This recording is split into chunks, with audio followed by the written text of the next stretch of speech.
Bitte? Jedenfalls ist es so. Wir sagen den Wählern überhaupt nicht täuschen. Wir sagen denen vorher, wir sagen den Wählern vorher, was sie bekommen. Ja, was mit denn? ihnen nämlich keine Koalition. So, also. Was mit denn? ihnen arbeiten wir nicht SPD zusammen und Grüne, werden wollen Sie die Migration begrenzen? Das ist doch in lächerlich. diesem Land umgestalten. Wir werden Zurückweisungen an der deutschen Grenze durchführen. Mit der SPD? Mit den Grünen? Und da frage ich mich auch bei Ihnen persönlich. Sie geben hier immer den Lamm vom Bürgerlichen. Wo sind Sie da eigentlich falsch abgebogen, dass Ihnen das nicht unangenehm ist, mit so einem Typen wie Höcke zusammen Politik zu machen? Nein, das ist hier wirklich unterste Schublade. Sie haben hier nichts als Hülsen, alles, was Sie vortragen. Nur ein kurzer Gedanke. Nachdem wir in den Bundestag eingezogen sind, jetzt darf ich mal antworten, Herr Amthor, ich darf jetzt mal antworten. Ich habe jetzt das Wort. Danke sehr. Als wir in den Bundestag eingezogen sind, haben wir genau die Migrationsbegrenzungsanträge eingebracht, die Sie jetzt übernommen haben. Da sind Sie über uns hergefallen. Das steht in den Protokollen. Wir wären rechtsradikal und wir wären extrem. Und jetzt haben Sie alle Punkte übernommen und auf einmal ist es nichts mehr extrem. Halte ich von der Wen Sache Sie für rechtsextrem halten, hat keine Bedeutung.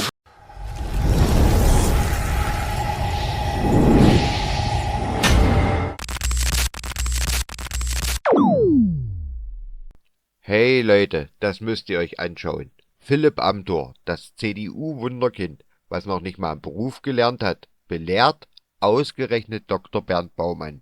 Und wie? Mit purer Arroganz, Unterstellung und der üblichen Selbstbeweihräucherung. Statt Argumente gibt's nur hohle Phrasen und verzweifelte CDU-Wahlkampfparolen. Aber Baumann, der zerlegt das CDU-Gerede gnadenlos und zeigt, wie widersprüchlich dieser angebliche Richtungswechsel wirklich ist. Wer sehen will, wie sich Amthor selbst demontiert, bleibt dran. Lasst ein Like da, abonniert den Kanal und schreibt mir unbedingt in die Kommentare, wie ihr diese Farce findet. Auf geht's! Wir haben es ja gerade gesehen, Sie haben gefeiert an diesem Mittwoch. Das war ein Entschließungsantrag, der ja überhaupt gar keine Auswirkung hat, also reine Symbolpolitik eigentlich ist. Reicht das dann schon für Sie, eine Epoche auszurufen, wenn eigentlich gar nichts faktisch passiert, sondern nur Symbole? Nein, diesen Antrag haben wir ja jedes Jahr eingebracht, seit wir im Bundestag sind. Zurückweisung an den Grenzen, weil das jedes vernünftige Land in der Welt so macht, dass man kontrolliert, wer reinkommt und wer nicht reinkommt. Ja. Und jetzt mit den Kriminalitätsraten und den Parallelgesellschaften, die wir haben, ist es jetzt zum ersten Mal passiert, dass dieser Antrag durchgekommen ist, dass er eine Mehrheit bekommen hat.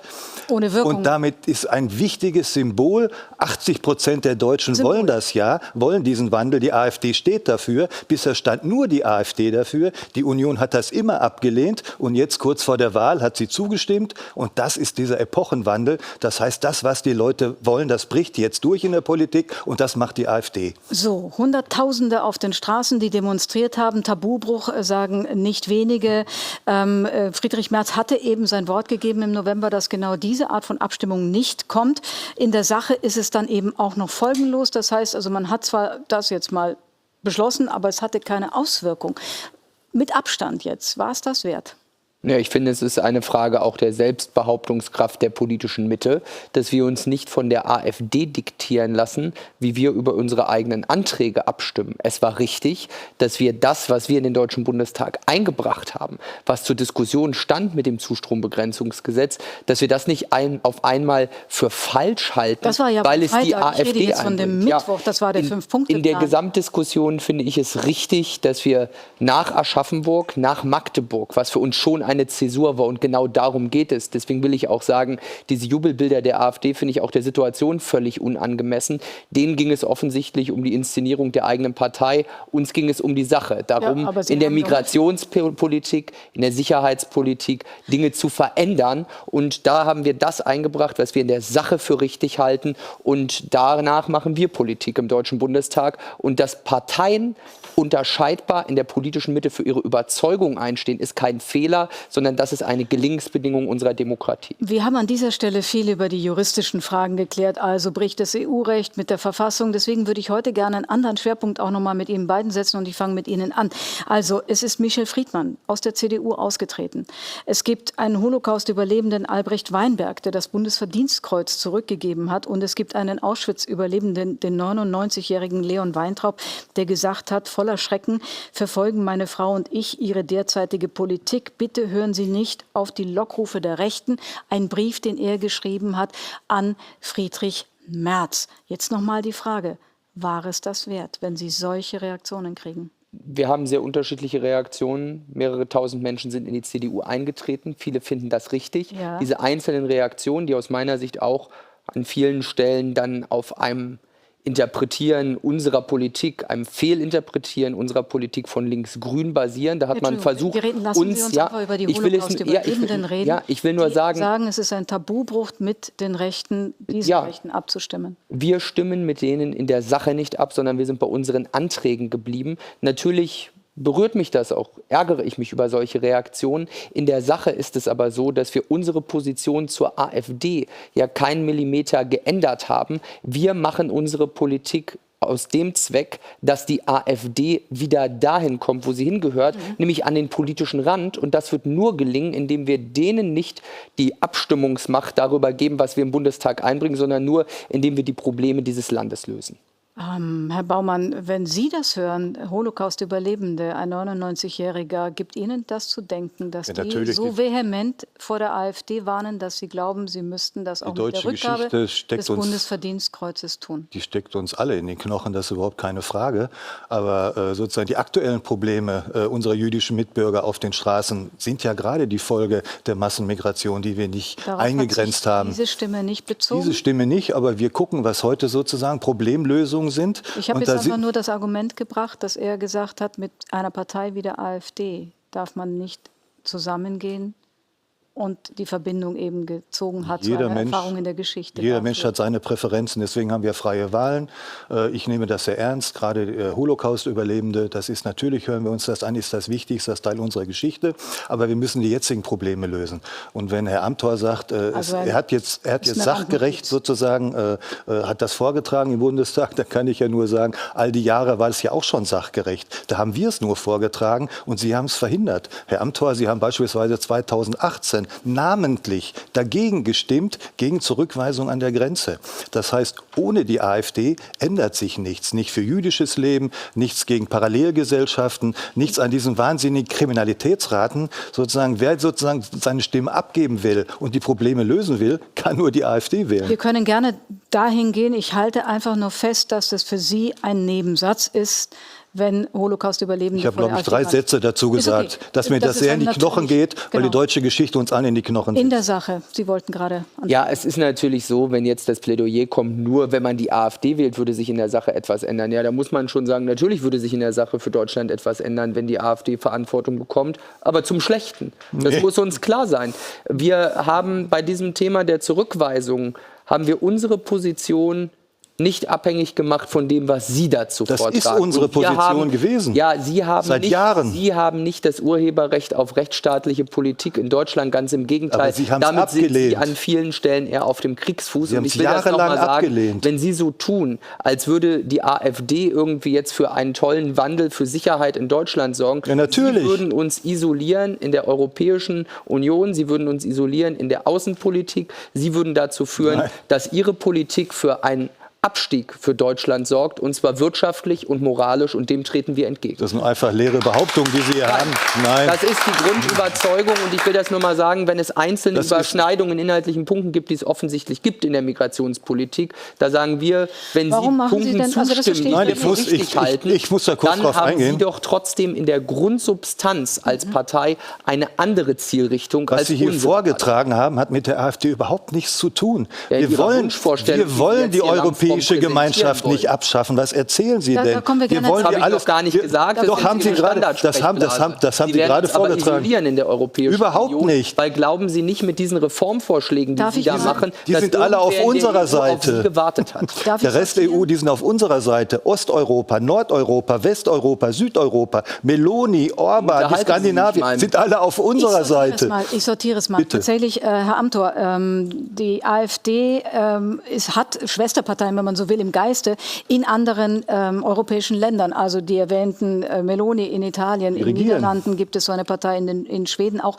Warum ist für Sie, und die sind zum Teil in Regierungsverantwortung, warum ist das für Sie mit der AfD anders? Also was hält Sie davon ab, die als regierungsfähig mit anzusehen? Also ich bin jetzt weit davon entfernt, rechtspopulistische Parteien in anderen europäischen Nachbarländern irgendwie zu bagatellisieren oder toll zu finden. Aber zur Wahrheit gehört ja, die AfD ist ja vielen ihrer europäischen Partnerparteien selbst zu radikal und zu peinlich, dass sie zum Teil nicht mal in die Fraktion im Europäischen Parlament aufgenommen wurden. Die arbeiten mit allen zusammen. Krah und andere von denen, sie isolieren sich da. Und ich muss feststellen, die AfD ist ihrerseits natürlich viel radikalisierter als viele europäische Partnerparteien von ihr. Und auch der Gesamtweg der Entwicklung der AfD hat doch in den letzten Jahren in eine völlig falsche Richtung geführt. Anstatt sich mehr von Extremismus abzugrenzen, sehen wir im Deutschen Bundestag eine immer weitere Radikalisierung dieser Partei. Und da frage ich mich auch bei Ihnen persönlich, Sie geben hier immer den lammfrommen Bürgerlichen. Wo sind Sie da eigentlich falsch abgebogen, dass Ihnen das nicht unangenehm ist, mit so einem Typen wie Höcke zusammen Politik zu machen?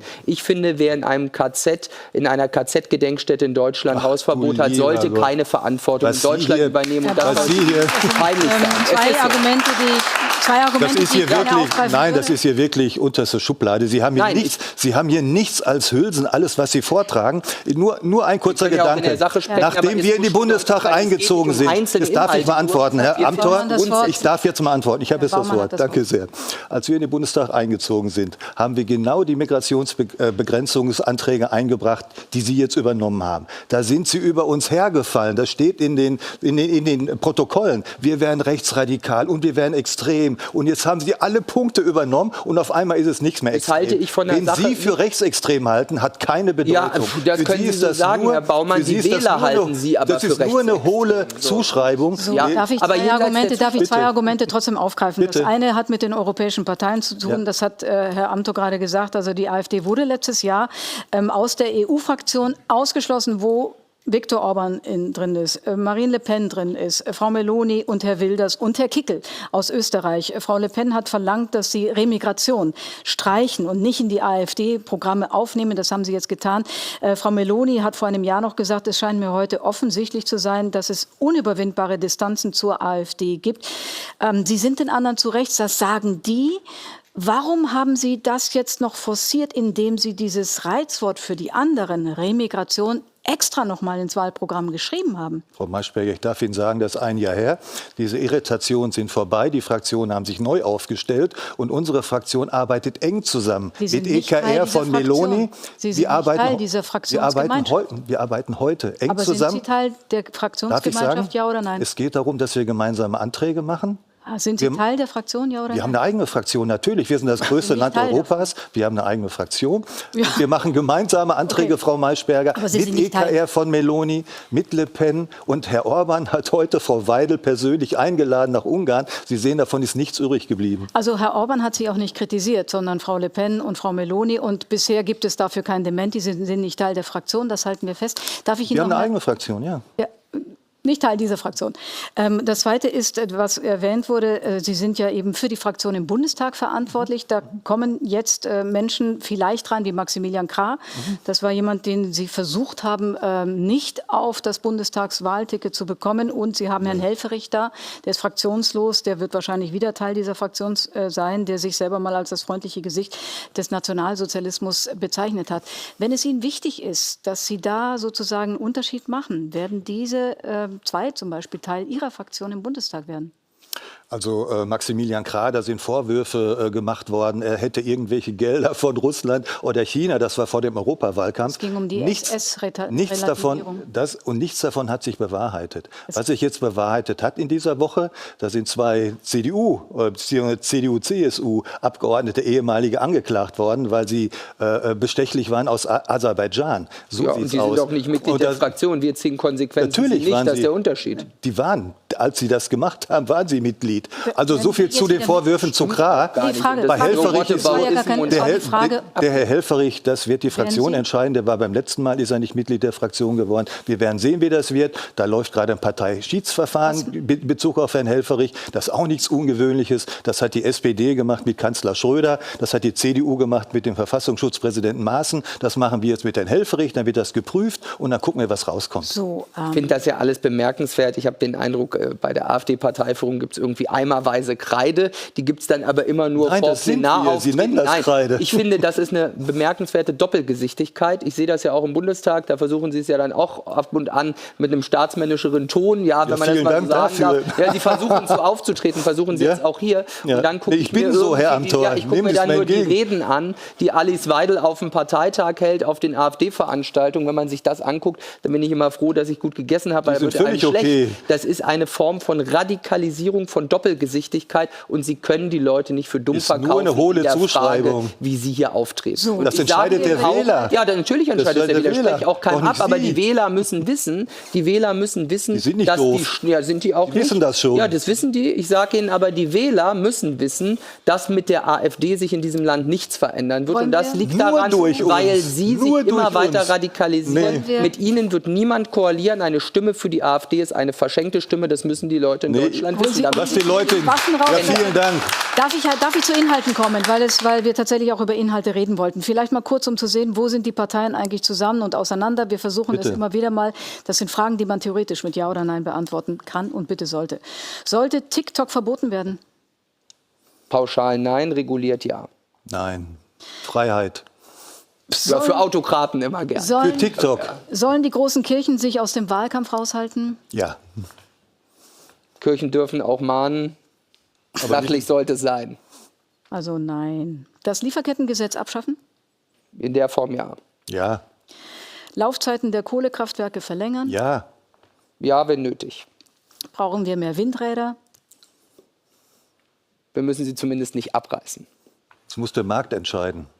Das ist auch kein Nicht die Förderung. Nein. Mehrwertsteuer in der Gastronomie senken? Ja. Ja. Unternehmenssteuern senken? Ja. Ja.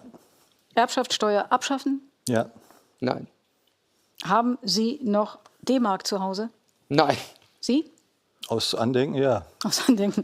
Sie warten auf die Wiedereinführung. Nee, Nein. Die ist gefordert. Die Wiedereinführung der D-Mark ist gefordert im Wahlprogramm. Sie schreiben aber selbst dann, das wird zu Umstellungsbelastungen kommen. Was meinen Sie denn damit und wie lange wird es dauern, bis wir die D-Mark wieder haben in Deutschland? Mit der Währung kann es ja so nicht weitergehen. Wenn Sie gucken, allein seit 2020, allein bei Lebensmitteln 35% Inflation. Das ist eine Weichwährung. Da werden die Leute enteignet.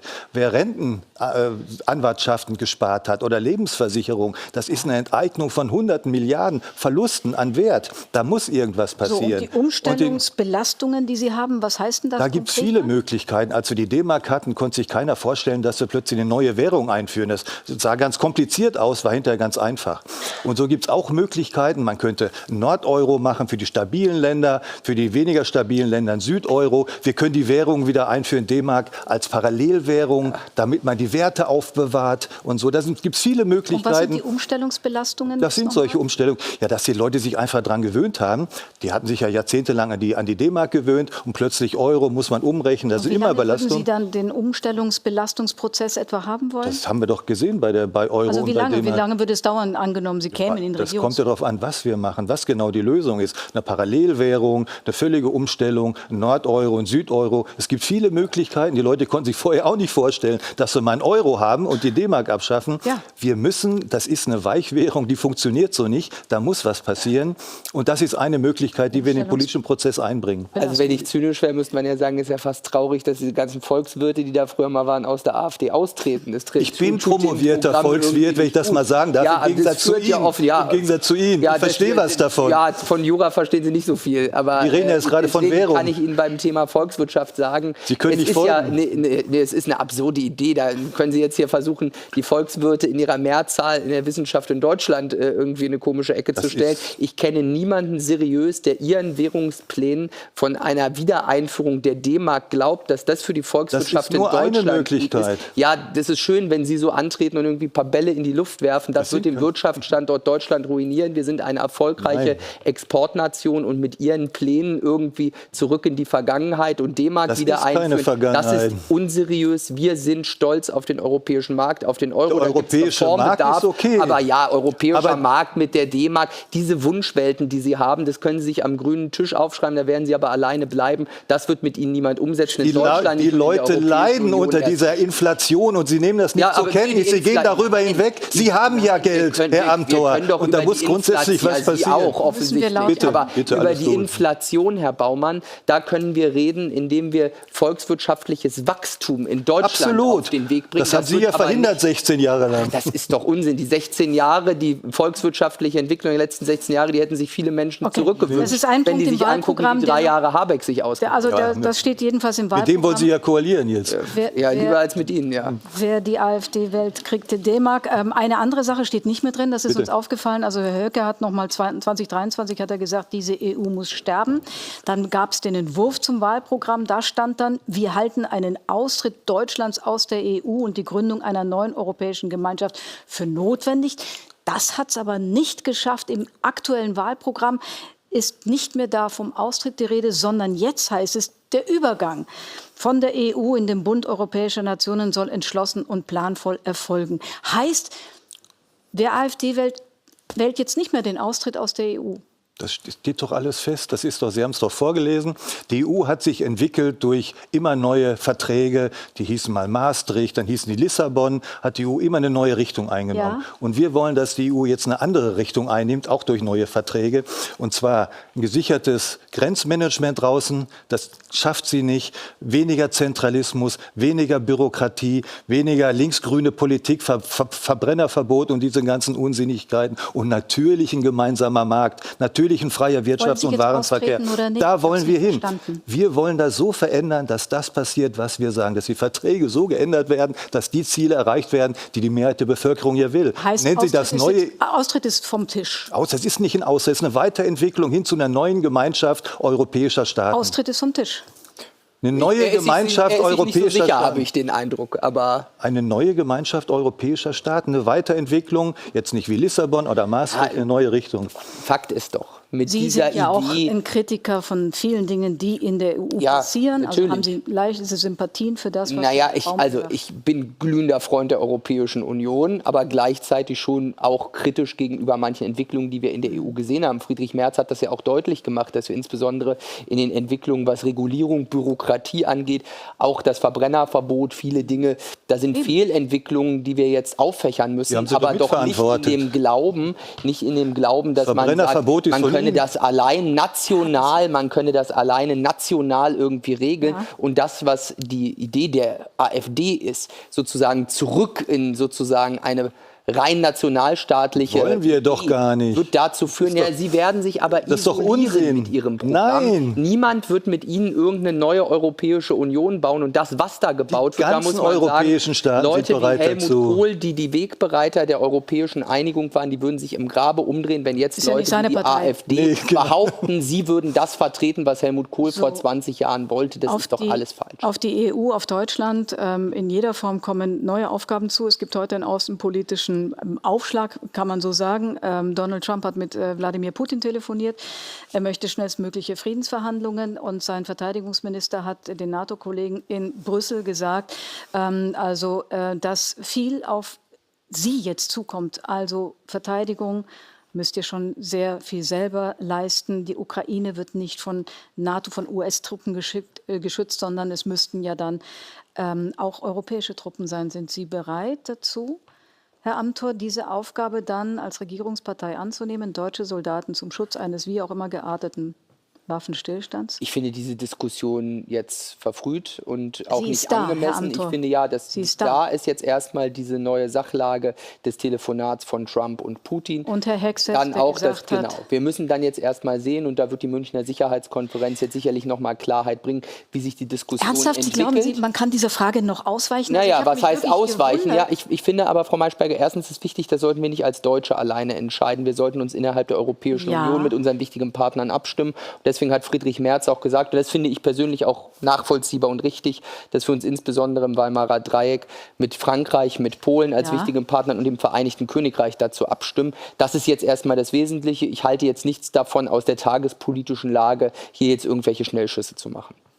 Ich dachte, es wäre an der Zeit, darüber intensiver nachzudenken, weil die Probleme und die Fragestellung sehr viel schneller kommen. Wie sieht es mit Ihnen aus? Wären Sie bereit, deutsche Soldaten zur Absicherung eines solchen Friedens, was auch immer, Konstrukts in die Ukraine zu schicken? Das ist zu früh zu sagen, aber ich glaube nicht, das sind Sie sicher weil die ganze sozusagen Bundeswehr, die dahinter steht, ist ja nur noch eine Hülle ihrer selbst. Wer soll das denn machen? Nach 16 Jahren Merkel ist von der Bundeswehr ja nicht mehr viel übrig geblieben. Also das wird schwierig werden. Ich bin aber froh, dass Donald Trump jetzt die Initiative ergreift. Das hat er auch angekündigt.